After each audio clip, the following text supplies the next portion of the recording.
How's it going, everybody? Welcome back to the Many Interpretations of, where we are looking at our third Cenozoic creature. That is, of course, the woolly mammoth, one of the most iconic prehistoric animals out there. I mean, practically everybody knows about this animal, and because of that, it does show up in a lot of media.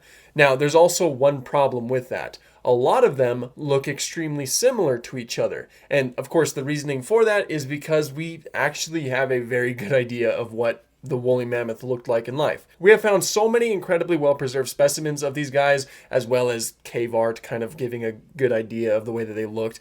It's not really one of those animals that leaves a lot of room for speculation in its overall appearance. Like even some specimens, like some baby specimens, are so well preserved that we can even see what color their fur was. They're just very well known. So I'm not going to be able to spend a lot of time on these different interpretations, and that's not a slight on the specific interpretation. That's actually a good thing, because that means that they captured the animal very well. Also, I will be mentioning this too because I've seen some people also wonder if this will be included. I will not be including the Columbian mammoth. Now, I'm aware that they're both in the same genus, that being Mammothus. They are, of course, separate species under that genus, the Columbian mammoth being Mammothus columbi, and the woolly mammoth being known as Mammothus primigenius. I figured I'd go ahead and just separate them. I think that there's enough media interpretations of the Columbian mammoth that one day I could do its own dedicated video, but I just kind of want to keep them separate. So we will be focusing 100% on the completely woolly mammoth for this video. But we might as well get right into it. In Gertie the dinosaur, we also have this happy little fella who is kind of portrayed with some sparse fur. It looks really cool, and you know, the type of film that it's in is of course incredibly important for animation as a whole. Of course, I'm not too entirely sure if this is meant to be the woolly mammoth. Probably, but again, I'm not too sure. 50 million years ago, one of the first prehistory documentaries where we get a brief shot of the woolly mammoth here. This isn't too far off from what we see today. Something that I will say quite common on this list. There's really not a lot of room for change in terms of mammoth depictions. Tom and Jerry. This one looks just like an elephant with some shaggy hair on the back. It looks really cool for the medium that it's in, and I think that it captures the whole idea correctly. It's a woolly mammoth, so off to a pretty decent start. Then in Journey to the Beginning of Time. So as I just said, even with how aged this is, being in 1955, this still looks just like how most of our depictions of mammoths look today. This is not really an animal that has changed too much over time. And that's just incredibly awesome when you really think about it. It's just really cool that we've consistently had this view of an animal. I mean, to be fair, in a lot of ways, they're simply just an elephant with way more hair and longer tusks. But, you know, this looks really cool, though. I think that the detail on it is so incredibly well done, and it's of course stop motion, and I think it captures it very well. The Flintstones has some variety to their mammoths, but first of all, with the live action one, I think this practical effect looks awesome. But there's a lot of different colors that you see with these fellows. We see a green one. There's this purple one right here. There's one with more of a reddish or brownish tone. There's a traditionally brown mammoth. There's a blue mammoth. I like how versatile the mammoths are in the Flintstones universe, you know, the cinematic Flintstones universe. In Scooby-Doo, The Cyber Chase, there's a brief moment where the gang is riding some mammoths. They look really great here. They match up pretty well to our understanding of the mammoth in that kind of Scooby-Doo style. I also loved this movie when I was younger. My sister was really obsessed with Scooby-Doo, and this was one of the movies that she had, and it was great. It was absolutely great. But no, I think everything looks good. It has kind of smaller ears. The tusks look really awesome, and it's got the brown coloration. Like it. As far as I know, there are two depictions of a mammoth Zord in Power Rangers. There's this one that has more of a silver color, and there's this one that has more of a black color. Both, I think, look really cool. They capture the whole idea of a mammoth very well, but being stylized in its true Power Rangers form. So both are really high up in terms of being awesome. In Doraemon, looks really good. matches up very well. Got the brown colors, except for this one, which is a little bit more gray or blue in coloration.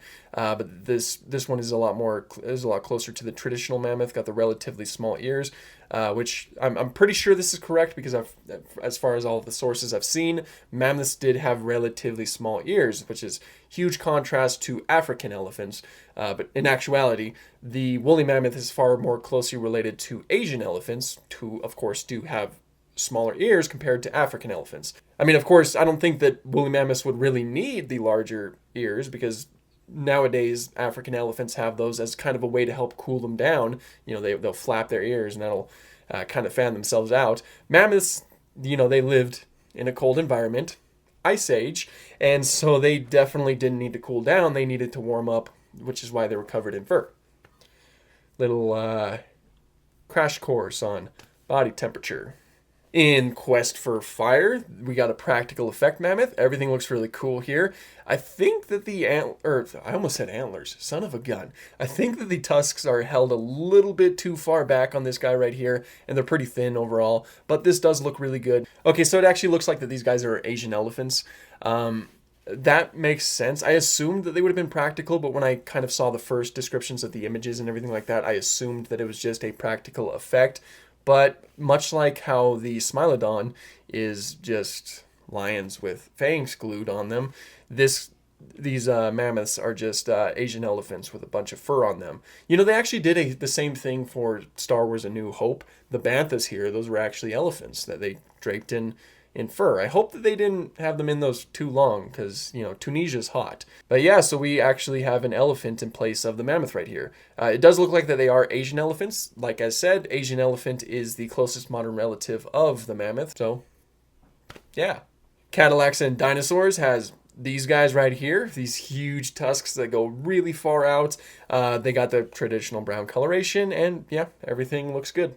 Kong the Animated Series has a really cool one in terms of the colors. I mean, the face certainly does look like an elephant. It's got the gray coloration, but with the large tusks and the brown traditional fur. But I think that those two colors used in contrast, I think look really cool and help this animal pop out compared to most of the other mammoths that we will be seeing in this list.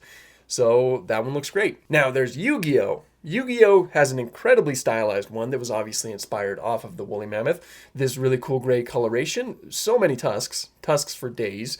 I'm not too sure if this is true, but I came across this right here where the voice actor was kind of doing an Arnold impression. Just watch this clip. Hasta la vista, baby! I don't know if that's true. I don't know if that is the true dub version of Yu-Gi-Oh! For this guy. I hope it is because that's hilarious. That alongside its design really makes this one awesome. So, I figured I'd mention that. But please correct me if I'm incorrect. I just hope that's true. Land of the Mammoth. I love the way that these guys look. I really like how much fur they have. Like they're extremely fluffy, I guess. They got a lot of shaggy fur going on. They're also primarily featured in what is known as the Mammoth Steppe, which was basically mainly dominated by a lot of grasslands. We'll be seeing a lot of that on this list, and I think we've already seen it a couple of times. I could be wrong, but I think we've seen it before.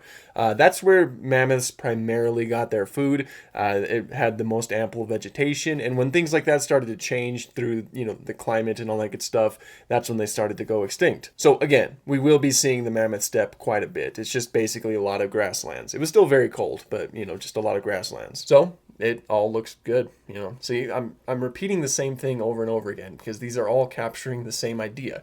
Great example of that is Walking with Beasts.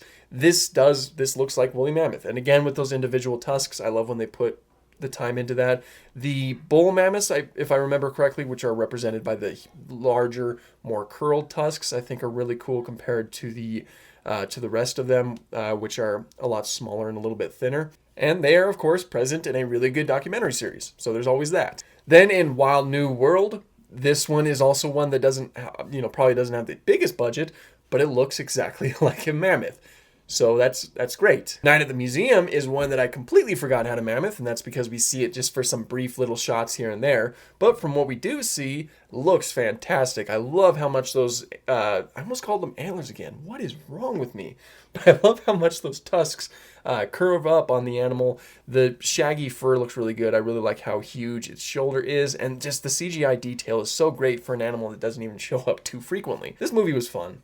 I watched it all the time when I was younger, and it's really cool to see something like that in the movie. What killed the mega beasts? Again, everything looks good. I do believe that I see some variation in the tusks. Always cool to see.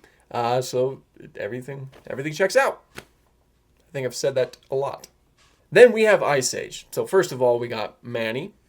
Love Manny. He's basically the reason why I think the first Ice Age is my favorite, because I loved his story. I loved his character progression. That moment where we kind of learn about his backstory a little bit was really great.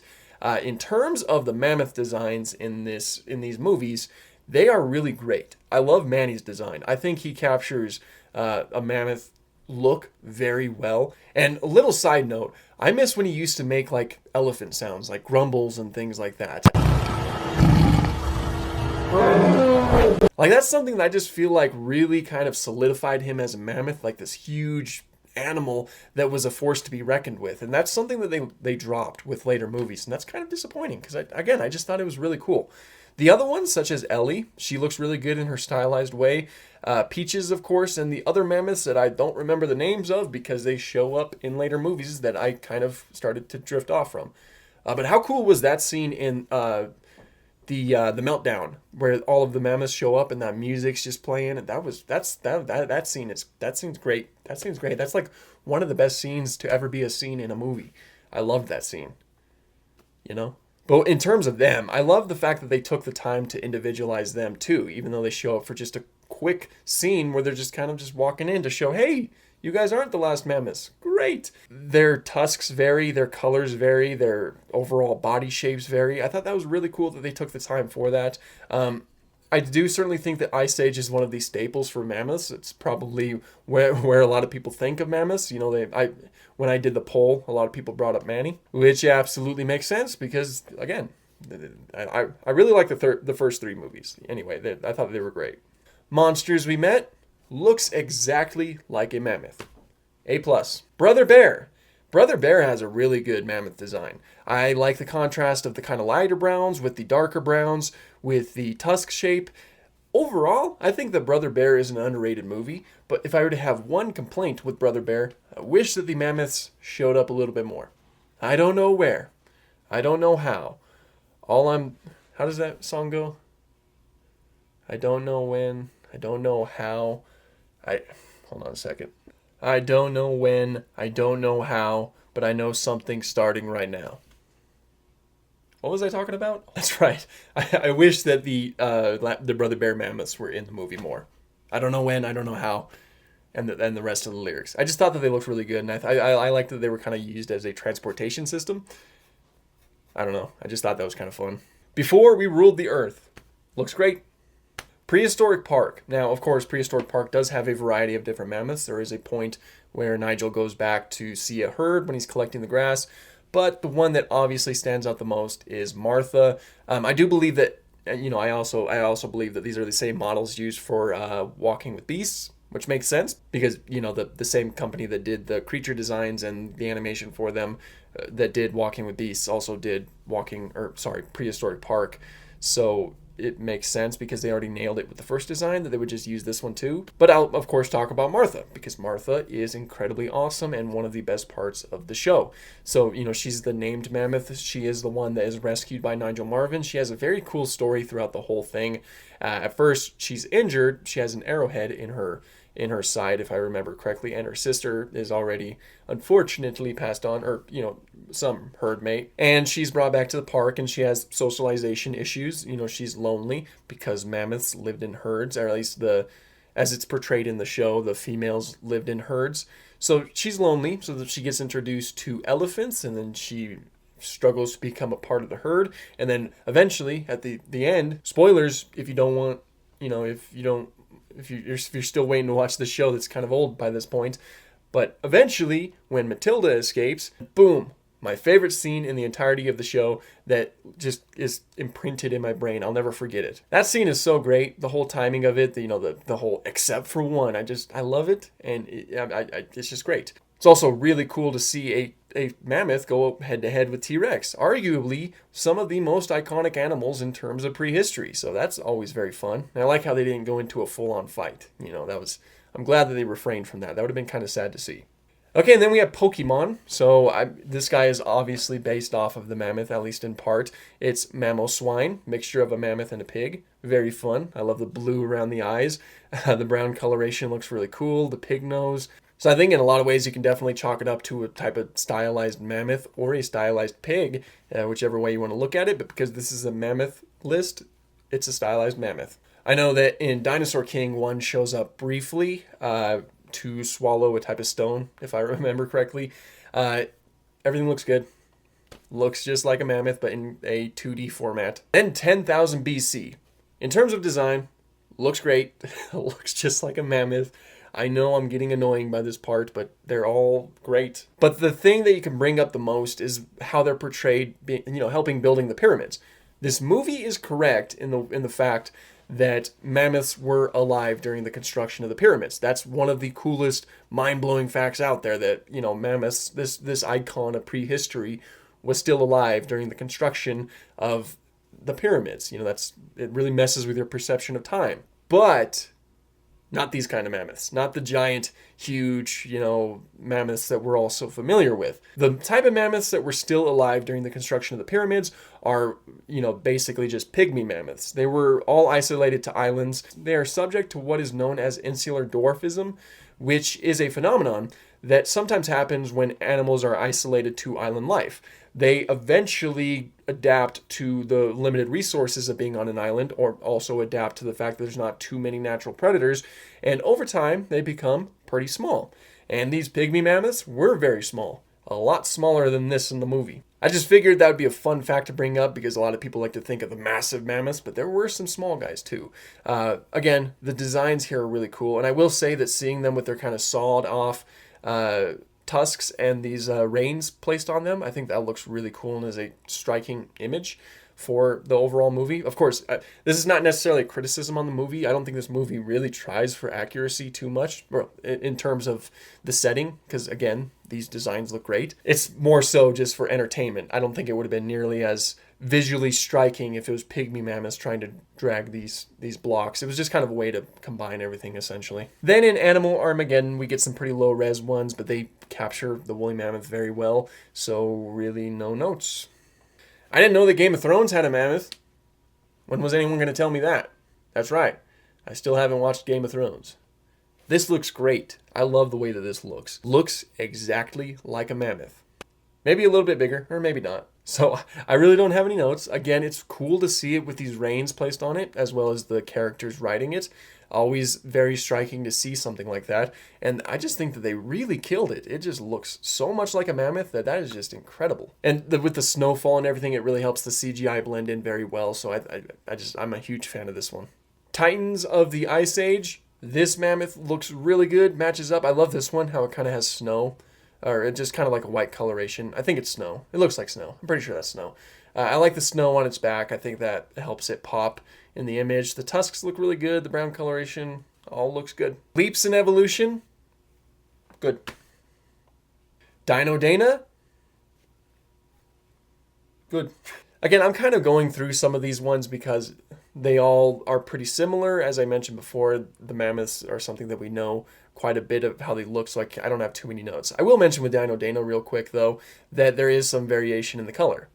Always really cool to see. This one's a little bit darker than this one right here, so I think that's awesome. Alpha has some shots with mammoths, and we got this herd right here. They're mostly silhouetted, and they look fantastic. This is a gorgeous shot right here. I am seriously a huge fan of that. And then in Primal, of course, we get a huge herd. We get an instance where Tyrannosaurus Rex, Fang, of course, gets to fight the mammoths. Again, these two icons of prehistory just clashing. Just really cool to see. Primal is really fun to see. It kind of dives into social behavior with these animals. These are just their kind of own creative interpretation of the mammoth for the show. They kind of have like complex social structures. They need this piece for their herd mate that they unfortunately lost to like do a proper burial or something like that. It's very fun to see, and it was a very fun conflict to have. Primal was a really cool show, and I know that we're getting to season 3, and very excited to see it. I had no idea that Dinosaur Train had one. In terms of the fluffiness, it's not really too fluffy, but that's of course just the CGI style of the show. It's crazy that it's in this, interacting with dinosaurs and everything. That's very fun. Again, it's not a show that I watched. This is a show that started airing after my time. You know, I was already quite a bit older when this started to come out. Looks like his name is Maurice. That's cool. But it certainly looks like a mammoth, if like a bit thin, yeah, like in terms of the fur not being shaggy, of course. But I don't think the CGI was really going for something like that. So I think it does a good job at what it's set out to do. La Brea also has a really good mammoth design. Kind of hanging out on a beach. I think that's the only time we see it because I stopped watching the show shortly after that point because it lost me. But yeah, looks great. Life on our planet has a herd of mammoths and a young one that was taken down way too easily by some Panthera spelaea. So they look really good. Their texturing looks fantastic. The tusks are a little bit more individualized, and these shots that they're currently in also look really great. I also like seeing the social behavior that they're present with. But, you know, everything matches up very well. This one's also recent. We have Soria. Definitely go and check out this film. This film I thought was really good. It's probably one of my favorite ones that Dead Sound has done so far, so absolutely go and check it out. But the mammoths in it look absolutely phenomenal. I think that he did a really good job at capturing the overall way that a mammoth looks, as well as kind of incorporating it into the story. I thought was really fun too. So definitely go and check that out because it's the most recent one released in the Soria series and absolutely worth it. Then in Jurassic World the game, everything looks really good. I know that once you level it up, it gets a little bit more of like a splintery type tusk situation going on. Very cool. Very unique to see, kind of. Wait until later. Yeah, no, I think it looks very good. I think they did a good job at capturing that. In Jurassic World Alive, this is pretty much just the same design used in Jurassic World the game, so not much changes there. In Jurassic Park Builder, looks really good too. The colors I think are really fun, and I really like the way that this little dude looks when he's tiny. And as he grows, he kind of gets these cool little stripes. Only thing I want to note is how thin his legs are. Just like without the extra fur, it just kind of looks a little bit goofy. But I seriously love these stubby versions of these dudes, and I really do miss this game. I think it's being remade by a fan though. Got to keep my eye on that. And in Fossil Fighters, we have this cool little fella right here who has stubbier proportions and everything, and is of course extremely stylized for the type of animal that it represents. It has this nice kind of icy blue coloration, which certainly goes very well for a type of Ice Age type theme. And I just think it looks great. You know, I've said it several times before, but I do like those stylized looks, especially with something like Fossil Fighters where they're just a lot more stubby. So yeah, this one's very fun. Then in Ark. So everything looks great. Now, Ark usually does stylize these animals that they're based on to fit the Ark style. The way that they did it with the mammoth is to have its tusks splinter out, as well as having these kind of two smaller tusks closer to the base of its trunk. That's very striking, and I think it was a cool way to stylize it, because everything else matches up very well, just to add that extra flair where it's like it's almost a mammoth, but not at the same time. So I like it, and in terms of the stylized designs in this game, I think that this one's really good. So yeah, we'll keep going. Prehistoric Kingdom also looks very good. The different colors with these guys I think look really cool. This one in particular really reminds me of Manny, mainly because of that darker top compared to the lighter body. Their animations look really good. Their sounds are fantastic. In my opinion, Prehistoric Kingdom rarely ever misses. Zoo Tycoon looks fantastic. Look at this little fella. Look at these little fellas. Like, it's really detailed. I like how it's kind of dark. Their tusks are kind of darker once you get closer to the animal's mouth and they lighten out. Something that I think is always really cool to see. That looks awesome. That looks fantastic. Carnivores Ice Age. Used to hunt these guys all the time. They're huge. They portrayed them to be massive. And they look really good. They look exactly how you'd expect a mammoth to look by this point because we've been doing this video for, I've been recording for half an hour by now. Who knows how long this video will be. Everything looks great on it though. I love the carnivore style, and I do know that these guys are meant to be aliens that just so happen to look like our Earth's prehistoric animals. But still, they look great. I have to mention the fossils and archaeology mod. Of course, first I'll bring up the fact that they are updating them in the revival mod to make them a lot more paleontologically accurate, updated to our current understanding of these animals. And I do appreciate that they're doing that. I think that that's really cool. I love when people do take the extra time to do something like that, and these look fantastic. But as I've mentioned before with some of the other videos in this series, that I am just incredibly nostalgic for the older fossils and archaeology mod. The days when I used to watch Magnius and Poet Plays all the time. This is what it looked like. It's just so charming. Like, look how huge those eyes are. Those tusks are very pop. Like, they just really pop in that huge trunk that kind of curves up instead of curving down when it's, it's just cool. It's just really cool. I'm a huge fan of the classic looks. I love the newer ones too, but nostalgia is something that I usually want to bring up when talking about the fossils and archaeology mod. So both look great, to basically reiterate. And then Far Cry Primal. Everything looks great. There's really not much else I can say. There are some variations in their colors. You got the darker one and the lighter brown one. Both of them just look fantastic, and that is something I can say for pretty much every single one on this list. Everybody pretty much nails it in terms of their mammoth designs. Even the incredibly stylized ones that aren't necessarily going for too much accuracy, I think that they're really fun and really cool and just really awesome takes on the animals. Is there a good chance that I missed some? Yes, and I did leave some out because, again, most of them are just blending together. They all do a really good job at capturing what the mammoth was like in real life. So there really wasn't too much I can say without getting too repetitive, and then we kind of like lose on the mammoth, the woolly mammoth as it is. So this was a larger video. There were a ton of interpretations of this animal, but these I think were some of the most impactful interpretations. And I did make sure to include the ones that I have like a closer connection with, because I can actually say more and expand upon it more so than some that I'm kind of being introduced to for the first time. But this was still a very fun one to make. It'll probably take me a while to edit that. However, that doesn't matter in your case because you'll be watching it after it's edited. Hopefully anyway. Hopefully I don't mess up along the way and I give up on it forever and never do this series again. Anyway, the poll will be going up again, and we will have the next 3 animals that you can of course vote for, and that will determine the next many interpretations of video. Little bit of an update. My place of employment, they have been increasing my hours. I've been from 10 hours to 12 hours a day, so I've had even less time to work on my videos, even less than I did before. So if there is a delay on videos, that is exactly why. I do apologize if that does happen. But in the meantime, hopefully that doesn't happen. Make sure to like the video because that does help a lot, and make sure to subscribe if you want to see more of this content. And that's pretty much all I have for this one. Thank you guys so much for watching, and have an awesome day.